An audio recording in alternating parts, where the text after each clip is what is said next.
Ada dua peristiwa yang menarik perhatian dan perlu kita bahas di sini.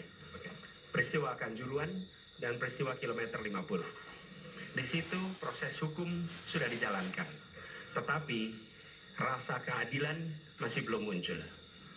Pada saat ini kita menyaksikan masih banyak pertanyaan, bahkan keluarga-keluarga korban masih mempertanyakan. Karena itu, saya ingin bertanya kepada Pak Ganjar. Saya posisinya adalah ini harus dituntaskan. Ini harus bisa menghadirkan rasa keadilan. Bukan saja soal legalnya yang sudah diselesaikan. Saya ingin tanya posisi Pak Ganjar di dalam dua peristiwa ini. Terima kasih. Waktunya masih ada, Bapak? Sudah cukup?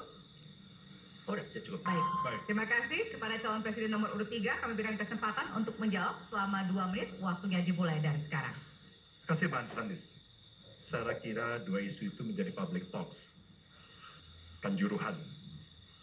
Kita bisa bertemu dengan para pencari fakta. Kita bisa melindungi korban. Kita bisa membereskan urusan mereka dari sisi keadilan korban, termasuk di kilometer 50. Ketika kita bisa bereskan semuanya, maka kita akan naik dalam satu tahap. Apakah kemudian proses legal dan kemudian mencari keputusan yang adil bisa dilakukan? Jawaban saya, bisa. Jadi dalam pemerintahan ini mesti berani untuk tidak lagi menyandra persoalan-persoalan masa lalu sehingga berlarut-larut.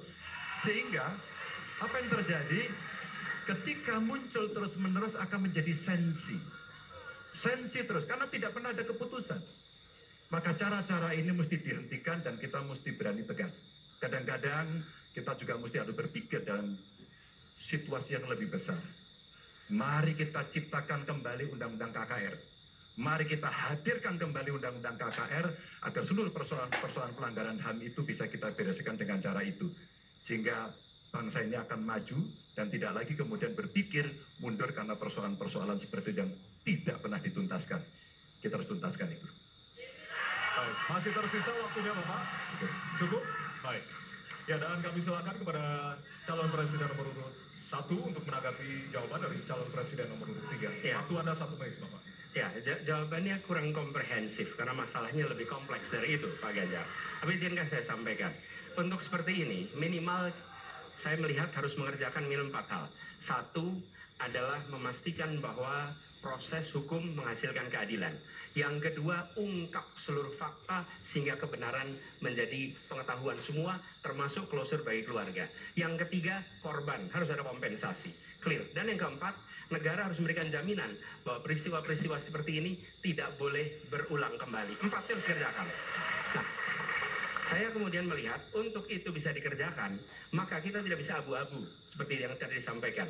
Saya melihat kalau begitu 4 ini harus dilakukan, berarti yang pertama mungkin kita harus melakukan investigasi ulang, melakukan review. Kita harus menyelamatkan institusi, memastikan bahwa institusi itu selamat. Saya ingin tahu apakah Pak Ganjar sependapat dengan pandangan saya. Terima kasih Pak Ganjar. Baik. Waktunya habis. Selanjutnya kami berikan kesempatan kepada calon presiden nomor urut 3 untuk menanggapi tanggapan dari calon presiden nomor urut 1. Waktunya 1 menit dari sekarang.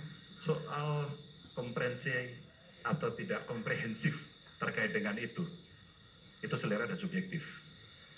Dari 4 hal tadi itu, saya kira hampir semua pelindungan korban dilakukan. Saya sampaikan pencari fakta sudah pernah ada. Kalau kemudian tidak terjadi, tidak boleh terjadi lagi, saya kira itu value yang mesti dicontohkan. Kita kerjakan semuanya. Saya orang yang tidak pernah abu-abu. Hitam putih, sat-sat. Kami tidak pernah ragu-ragu, kami tidak pernah abu-abu, maka kami pun tadi mengklarifikasi pertanyaan kepada pasangan calon nomor 2, karena kami bukan orang yang menunda pekerjaan, menggantung pekerjaan untuk kemudian menjadi komoditas. Saya selesaikan itu. Masih ada waktunya Bapak? Akan Cukup. Baik. Ya, dan kita berikan apresiasi